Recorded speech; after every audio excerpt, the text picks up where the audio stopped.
Welcome to part 2 of the Garden Report Live, powered by Blue Apron, but we also want to thank our friends Indochino for supplying us with some very nice ties and pocket squares tonight. So Jimmy even has the matching flamingo I look one hot. there with his shirt. I look hot tonight. So. And your tie actually matches perfectly too. It worked out. So we have Nick Looking good, Gelso, Nick. the founder of CLNS Radio, in between us right now, and perfect person to bring in here because we have a fan-related story. You're someone that's been following the Celtics forever. Draymond Green, after the game tonight, was the only one that spoke the truth, really, which is that, although a lot of people have, the Celtics fans booing Kevin Durant is fascinating because Kevin Durant literally just took a meeting with their team and decided to sign with who was just the best, just had the best record in the history of the game.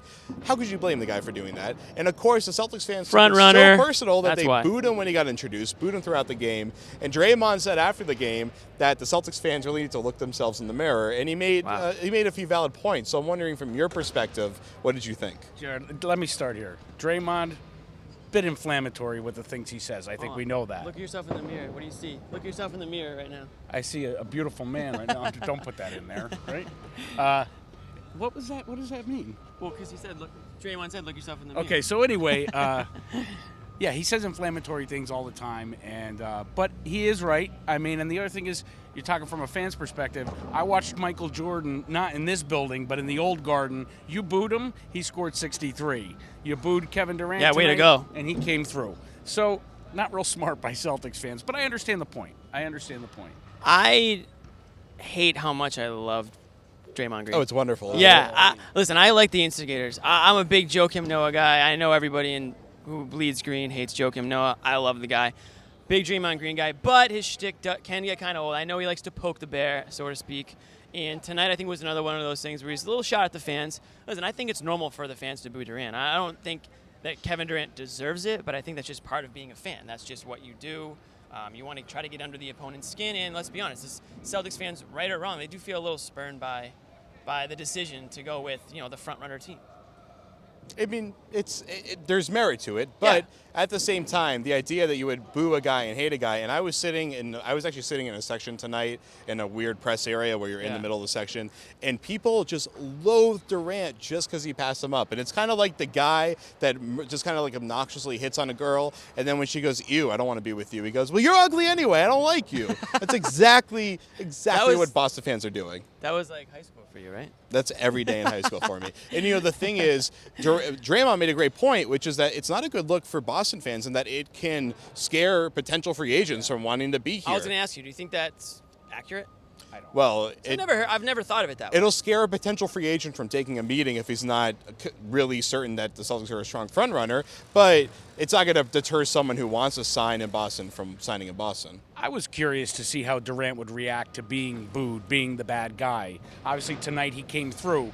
Golden State has really taken on that bad boy attitude a bit this year, and they're comfortable with it. I mean, and tonight that third quarter was a mess. I think they have to take that attitude, and they know that every arena they walk into, they have a target on their back. They're the team to beat. Every team's getting up to play them, and every fan base is getting up to boo them. But Jimmy, you saw Miami really struggled with that year one.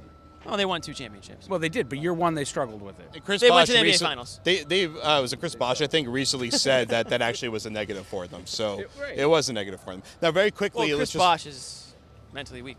Everybody knows that about Chris Bosh. Oh, jeez. All right. So, quickly, we'll address Marcus Smart had an ankle contusion in this game. He was out for the game. Brad Stevens said he'll be reevaluated and potentially could play. Obviously, we don't know the medical situation. We won't speculate on that. But the Celtics continue to get beat up. It's clearly an issue. Nick, I want to hear your quick take on this. What do the Celtics do, acknowledging the fact that their guys that are kind of their engines for the team are getting hurt? Who do you see as the person that steps in to help fill that role? Because right now they're having trouble finding someone to consistently do it. Yeah, I mean, I think it's a struggle because this team does not have a personality, obviously. They've not had their starting lineup on the court yet. Going to Detroit tomorrow, Al Horford and Jay Crowder are traveling, so hopefully we get them back. But as soon as the Celtics get them back, they're going to lose Marcus Smart, which is going to be more than one game by Marcus's history with injuries. So who steps up?